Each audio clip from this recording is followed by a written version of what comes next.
As we commemorate the birth of Dr. Martin Luther King, I am often reminded of his greatest speech, "I have a dream." He stated one day that my 4 little kids would not be judged by the color of their skin, but the content of their character. It's 2020, and we still have work to do. A year later, the Civil Rights Act of 1964 was signed, which aimed to break segregation barriers. Fast forward to 2020, and we are still fighting to achieve the King dream. I'm an African American woman. I am not a politician, but I am an advocate for the people. A grandmother, a friend to those who are willing to accept my friendship. 2 of the most influential people who helped shape my life were my grandmothers. One who lived to be the age of 92 years young, and the other 102. They had no regret because they lived. They were daughters, sisters, mothers, and wives. They seen many things in their lifespan and had the opportunity to cast one had the opportunity to cast her vote for the first Black president. Their titles have evolved to great from grand. 5 generations created by their lineage, and just shy of their 3rd and 4th birthdays, Congress passed the 19th Amendment, which gave the women right to vote, but not these women. It was the Civil Rights Voting Act of 1965 that afforded my grandmothers the opportunity to cast their first ballots, but we still have work to do. I know that my grandmother will be so proud that I am carrying the torch to continue this fight for women, but especially Black women. So many precious moments I've shared with them. They witnessed deaths, rapes, lynchings, but through it all they represent pride, respect, courage, hope, and dignity. My goal is to make sure marginalized women are on equal footing for equal rights and equal pay. Black women are subjected to occupational segregation as we are paid 61 cents on the dollar. In 2020, we still have work to do. A woman's right to choose should never be a question, no matter what your race is or your economic status.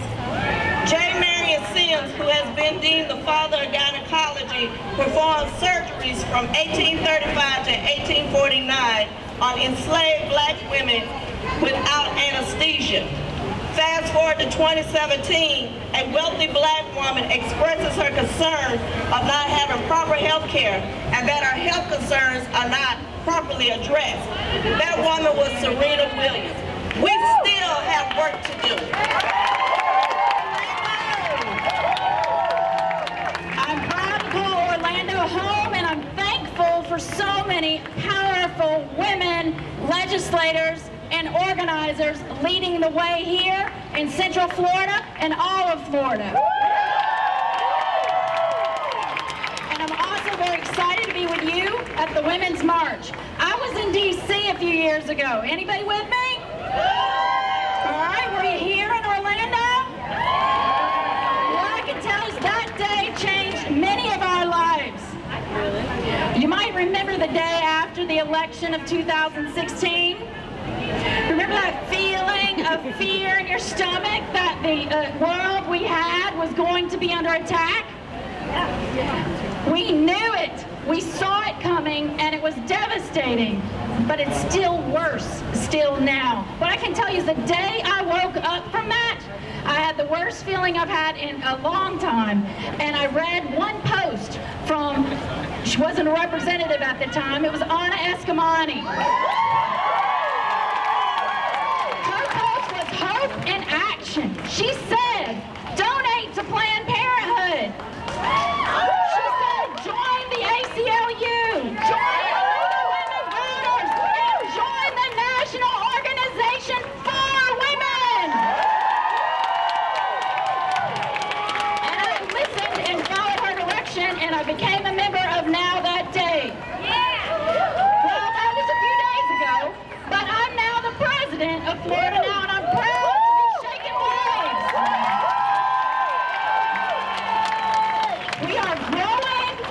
more diverse than we've ever been. Women are more educated, especially black women. Black women are the largest body of educated people we have in America.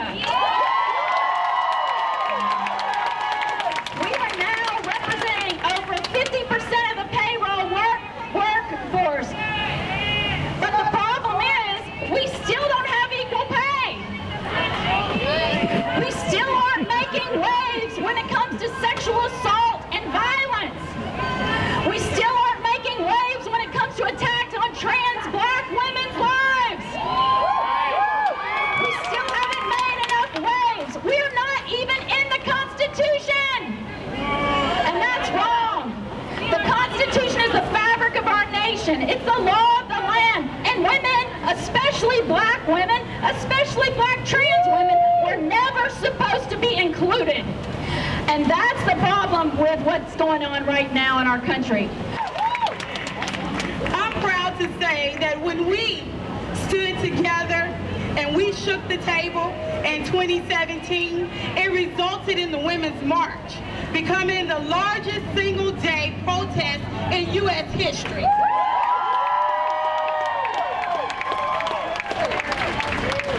When we shook the table, it resulted in 104 women becoming elected to Congress.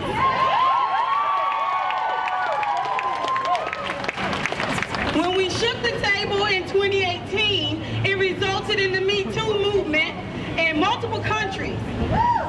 U.S., China, India, and Japan. When we shook the table in 2019, it resulted in Nevada becoming the first state to have women hold the majority of the state legislative seats. We demonstrated the strength behind that table when a woman, Speaker Pelosi, delivered the articles of impeachment to the Senate.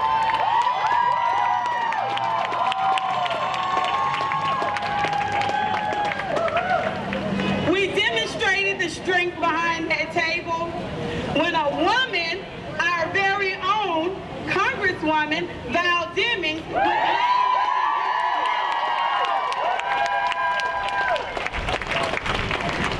and we flaunted just a little bit when the U.S. Women's National Soccer Team, undefeated, won the fourth World Cup.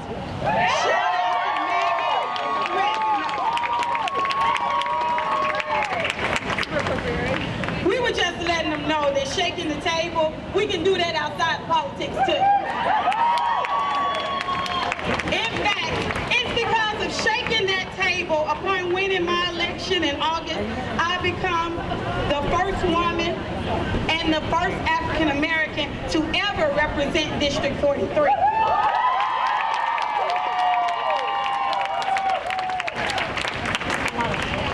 Dr. Martin Luther King once said, an individual has not started living until he can rise above the narrow confines of his own individualistic concerns to the broader concerns of all humanity. Ladies and gentlemen, we have begun to live because the changes that we seek are not individualistic. Our concerns regarding equal rights amendment, our concerns about the LGBTQ community, our concerns about racial inequality, our concerns regarding immigration rights, our concerns regarding a living wage, our concerns regarding the disability community, our concerns regarding abortion rights impact us all.